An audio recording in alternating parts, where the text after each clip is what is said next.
Hi, welcome to my mini blog. So ಇವತ್ತಿನ mini blog ಏನಂದರೆ, ನಾನು ಮೊನ್ನೆ ಜುಡಿಯೋಕ್ಕೆ ಹೋಗಿದ್ದೆ. ಸೊ ಅದು ಫುಲ್ ವಿಡಿಯೋನ ನಾನು ಯೂಟ್ಯೂಬ್ ಚಾನಲಲ್ಲಿ ಹಾಕಿದ್ದೀನಿ, ನನ್ನದು ಚಾನಲಲ್ಲಿ. ಸೊ ಅಲ್ಲಿ ಏನೇನು ತೊಗೊಂಡೆ ಅಂತ ಅದನ್ನೆಲ್ಲ ತೋರ್ಸೋಕ್ಕಾಗಿರೋ ಹಾಗಾಗಿ. ಆ್ಯಂಡ್ ನಾನಲ್ಲಿ ಒಂದು ಕ್ಯೂಟಾಗಿರೋದು ಒಂದು ಪರ್ಫ್ಯೂಮ್ ತೊಗೊಂಡಿದ್ದೀನಿ, ಚೆನ್ನಾಗಿದೆ. ಸೊ ಸ್ಮೆಲ್ಲೂ ಚೆನ್ನಾಗಿದೆ. ಸೊ ಇವಾಗ ನಾನು ಮುಂದೆನೇ ಓಪನ್ ಮಾಡ್ತಿದ್ದೀನಿ.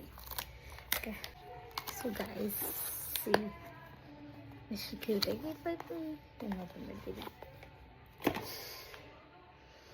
ಇದೆ, ಸ್ಮೆಲ್ ಚೆನ್ನಾಗಿದೆ ಗೈಸ್. ಇವಾಗ ಅದನ್ನ ಹಾಕೊಂಡು ನೋಡಬೇಕಷ್ಟೇ ಗೈಸ್.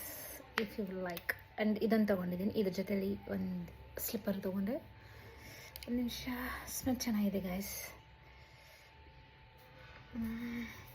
Okay, nice. ಇದನ್ನು ತೊಗೊಂಡಿದ್ದೀನಿ. ಆ್ಯಂಡ್ ದೆನ್ ಒಂದು ಸ್ಲಿಪ್ಪರ್ ತೊಗೊಂಡಿದ್ದೀನಿ, ತೋರಿಸ್ತೀನಿ. ಸೊ ಗೈಸ್, ಇದೊಂದು ಸ್ಲಿಪ್ಪರ್ ತೊಗೊಂಡಿದ್ದೀನಿ ನೋಡಿ. ಓಕೆ ಓಕೆ ಗೈಸ್, ಇದೊಂದು ಸ್ಲಿಪ್ಪರ್ ತೊಗೊಂಡಿದ್ದೀನಿ, ಚೆನ್ನಾಗಿದೆಯಾ ಕಮೆಂಟ್ ಮಾಡಿ. ಸೊ ಇವತ್ತಿನ ಮಿನಿ ಬ್ಲಾಗ್ ಇದಾಗಿತ್ತು. ಐ ಹೋಪ್ ನಿಮಗೆ ಈ ಮಿನಿ ಬ್ಲಾಗ್ ಇಷ್ಟ ಆಗಿದೆ ಅಂತ. ಮಿನಿ ಬ್ಲಾಗ್ ಅನ್ನೋದಕ್ಕಿಂತ ನಾನು ಏನೇನು ಪರ್ಚೇಸ್ ಮಾಡಿದ್ದೀನಿ ಜೊತೆ ತೊಗೊಂಡಿದ್ದು ತೋರಿಸಿದ್ದೀನಿ. Thank you for watching.